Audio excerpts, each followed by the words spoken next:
Hello friends, आज हम आप लोगों के साथ चने की दाल के पराठे की रेसिपी शेयर करने जा रहे हैं जो बहुत टेस्टी बनते हैं और आप इसे 7 से 8 दिन के लिए स्टोर करके भी रख सकते हैं। चलिए हम इसे बनाना शुरू करते हैं। इसे बनाने के लिए यहाँ पे मैंने चना दाल ली हुई है। इसे हमने भिगोया नहीं है, हम इसे कुकर में डाल के गलाएंगे, तो आपको इसे भिगोने की ज़रूरत नहीं है। यहाँ पे आप एक दूसरा बाउल ले लें और उसमें ये दाल को डाल के आपको इसे साफ से धोना है, क्योंकि दाल में काफ़ी पाउडर वगैरह लगा रहता है, तो इसलिए दाल को साफ़ से धोना बहुत ज़रूरी है और आप कई बार पानी चेंज करके धोइएगा।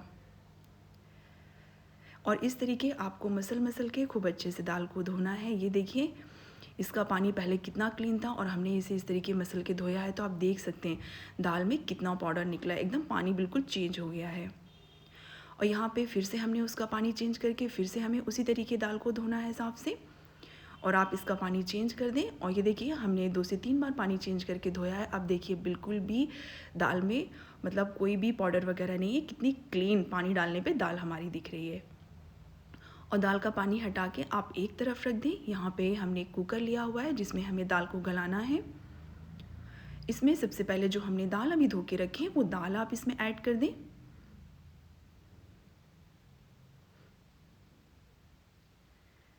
आप चाहें तो आप दाल को 1 आध घंटे के लिए भिगो के भी रख सकते हैं, लेकिन नहीं भी भिगोएंगे तो कोई ज़रूरत नहीं है, क्योंकि हम कुकर में गला रहे हैं तो वो तुरंत गल जाएगी। यहाँ पे मैंने 8 से 10 लहसुन की कलियाँ ली हुई थी और एक हमने यहाँ पे इंच अदरक का टुकड़ा लिया हुआ था, उसे हमने बारीक चॉप करके इसमें डाला है।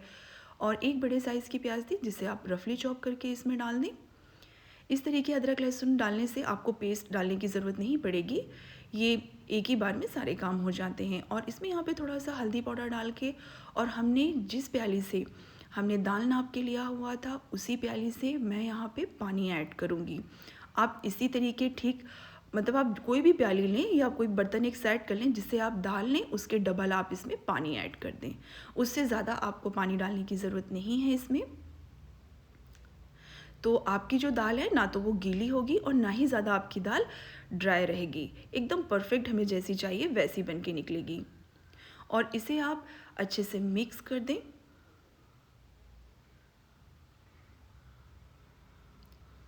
और इसे मिक्स करने के बाद आप कुकर का जो लीड है वो लगा दें, और लगाने के बाद आपको स्टार्टिंग में गैस की फ्लेम को फुल रखना है और बाद में आपको इसे मीडियम कर देना है।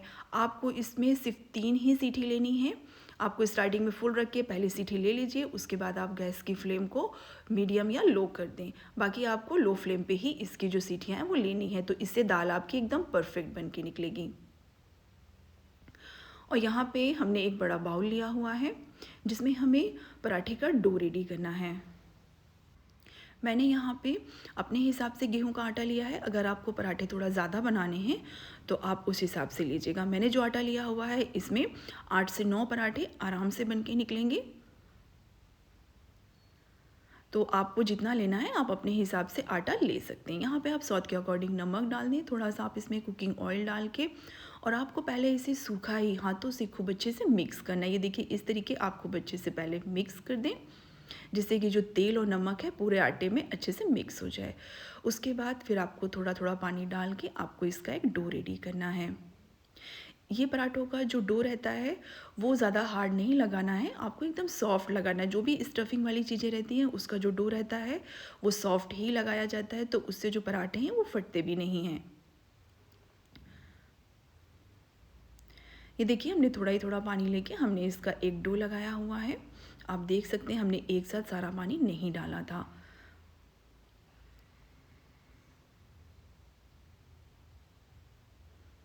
ये देखिए जो डो है वो हमारा रेडी हो चुका है, और आप इसे आधा घंटे के लिए सेट होने के लिए रख दें। थोड़ा सा आप हाथों में ऑयल लगा के इसके ऊपर लगा दें और इसे ढक के आप आधा घंटे के लिए एक तरफ रख दें। यहाँ पे देखिए कुकर में भी मैंने मतलब सीटियाँ हो चुकी थी 3। हमने पहली सीटी फुल पे लिया, उसके बाद हमने लो फ्लेम पे 2 सीटी लिया था। ये देखिए बिल्कुल भी दाल में पानी नहीं है, आप देख सकते हैं। और दाल भी जो है मैं आपको दिखा रही हूँ बहुत अच्छे से गल चुकी है, ये देखिए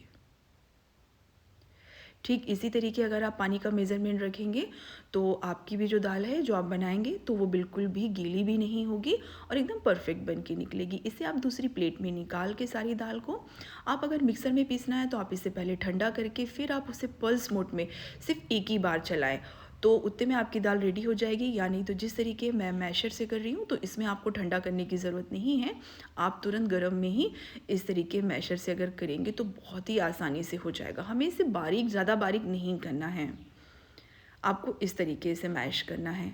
ये देखिए हमने खूब अच्छे से सारी दाल को मैश कर लिया है और इस तरीके आप जो साइड में दाल फैल जाती है उसे फिर से समेट के और फिर से आप उसे, नहीं तो कहीं दाल मतलब ऐसी खड़ी रह जाएगी और कहीं मैश हो जाएगी, तो इस तरीके आपको अच्छे से दाल को मैश कर लेना है। ये देखिए हमने दाल को खूब अच्छे से मैश कर लिया है और दाल हमारी खूब अच्छे से मतलब कहीं पे भी मतलब ऐसे खड़ी दाल नहीं है, एकदम परफेक्ट हमने दाल को मैश किया है। ना तो आपको ज़्यादा उसे एकदम बारीक करना है और ना ही ज़्यादा आपको उसे एकदम खड़ी रखना है दाल को। ये देखिए, और इसे आप एक तरफ बीचों बीच में समेट लें सारी दाल को और उसमें फिर आप कुछ पाउडर मसाले ऐड कर दें। यहाँ पे हमने 1 टेबल स्पून लाल मिर्चों का पाउडर, 2 टेबल स्पून हमने यहाँ पे धनिया पाउडर, 1/4 टेबल स्पून हमने काली मिर्चों का पाउडर, हाफ टेबल स्पून जीरा पाउडर, थोड़ा सा खुशबू के लिए आप इसमें गरम मसाला पाउडर ऐड कर दें, थोड़ा सा नमक डाल दें। नमक आप हिसाब से डालें क्योंकि नमक हमने पहले भी आटे में भी डाला हुआ है। और इसे आपको हाथों से खूब अच्छे से मिक्स करना है कि जो मसाले हैं वो एक दूसरे में खूब अच्छे से मिक्स हो जाएं। और ये देखिए हमारी जो स्टफिंग है वो रेडी हो चुकी है पराठों की।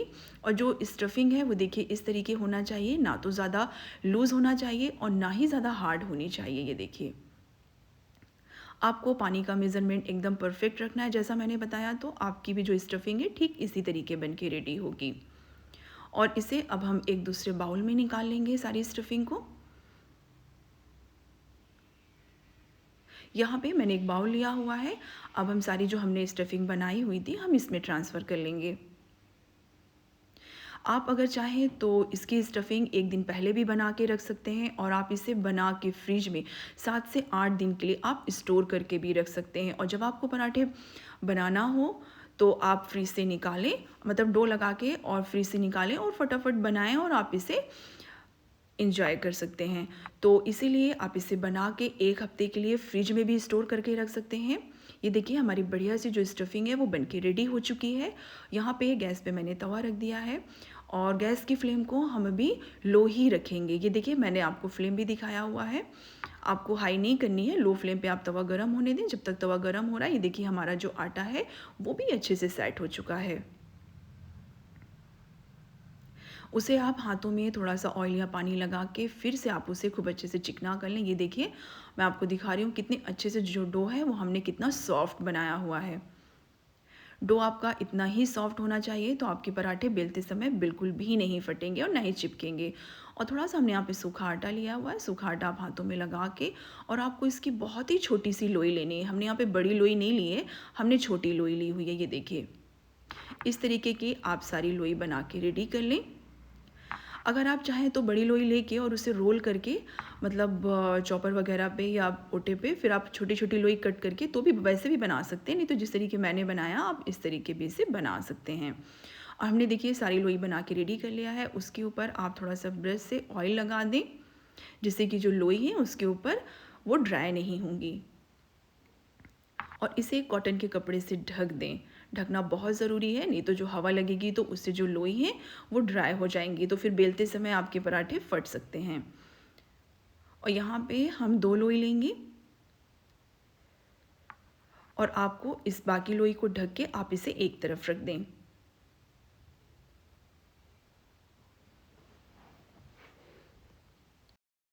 तो मैंने यहाँ पे जो चॉपिंग प्लेट होती है उस पर मैं बेल रही हूँ, तो मैंने यहाँ पे थोड़ा सा पहले सूखा आटा डस्ट किया हुआ है। उसके बाद आप हाथों में थोड़ा सा ऑयल लगा के इसे इस तरीके आपको फैलाना है। देखिए आटा सॉफ्ट रहेगा तो ही इस तरीके आसानी से जो आपकी लोई है वो फैलेंगी। इस तरीके हम दोनों लोई को पहले फैला लीजिए, एक बराबर दोनों लोई होनी चाहिए। और फिर जो हमने स्टफिंग बनाई हुई थी चने की दाल की वो आप इसमें डाल दें। ये देखिए इस तरीके आप स्टफिंग रख के और स्टफिंग को भी आपको अच्छे से फैला लेना है। अच्छे से फैला लेंगे तो जब आप पराठे बनाएंगे तो स्टफिंग पूरे पराठे में एक बराबर फैल आएगी और खाने में कहीं कम ज़्यादा नहीं होगा। ये देखिए, और आपको इसे इस तरीके फैलाना है कि किनारियाँ जो आप देख रहे हैं किनारे में नहीं फैलाना है, सिर्फ बीचों बीच में ही आपको फैलाना है। किनारियाँ उसकी थोड़ी थोड़ी सी आपको छोड़नी है और दूसरी लोई को उसके ऊपर रख के आप उसके किनारे अच्छे से दबा दें। ये देखिए, इस तरीके आपको खूब अच्छे से जो इसकी किनारियाँ हैं वो दबा देनी है, नहीं तो आपका पराठा मतलब जब आप सेकेंगे तो वो खुल जाएगा।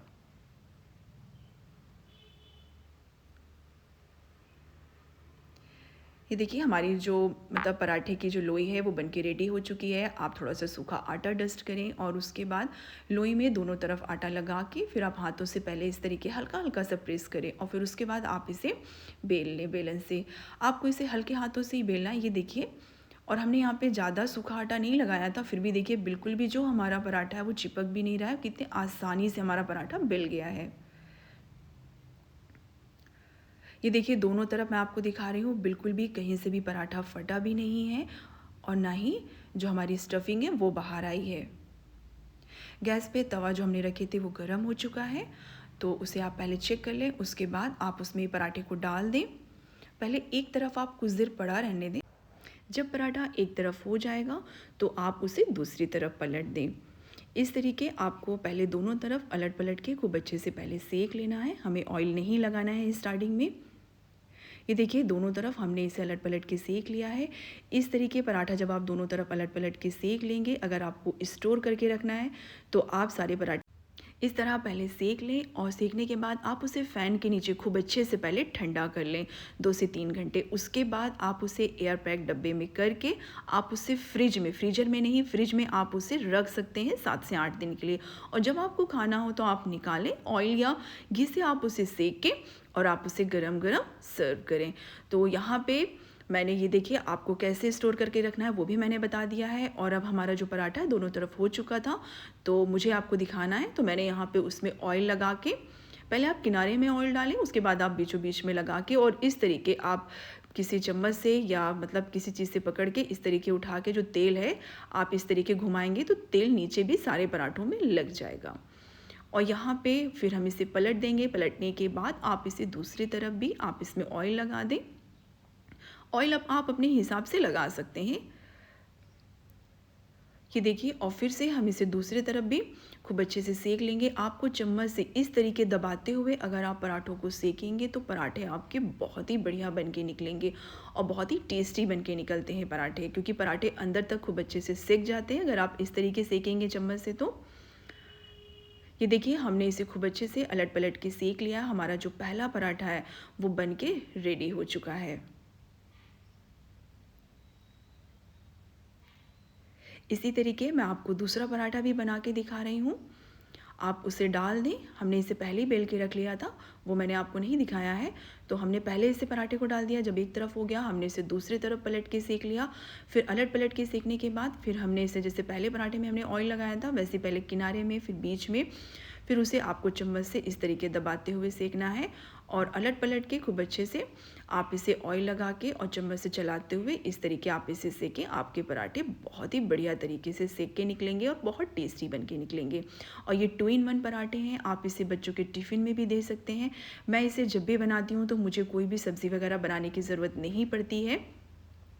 ये ऐसे ही खाने में बहुत टेस्टी लगता है। आपको इसे खाने के लिए ना तो अचार, ना चटनी, ना या सब्ज़ी वगैरह की भी ज़रूरत नहीं पड़ती। ये ऐसे ही बहुत टेस्टी बनके तैयार होते हैं। एक बार आप इस रेसिपी को ज़रूर ट्राई करिएगा, ये आपको बहुत पसंद आएगी और ये बहुत यूनिक रेसिपी है। अगर आप लोगों को मेरा वीडियो पसंद आया हो तो मेरे वीडियो को लाइक करिएगा, मेरे चैनल को सब्सक्राइब करिएगा और मेरे वीडियो को ज़्यादा से ज़्यादा अपने फैमिली फ्रेंड्स में शेयर करिएगा। कमेंट में ज़रूर बताइएगा आपको मेरे इस चना दाल पराठे की रेसिपी कैसी लगी। चलिए मिलते हैं नेक्स्ट वीडियो में।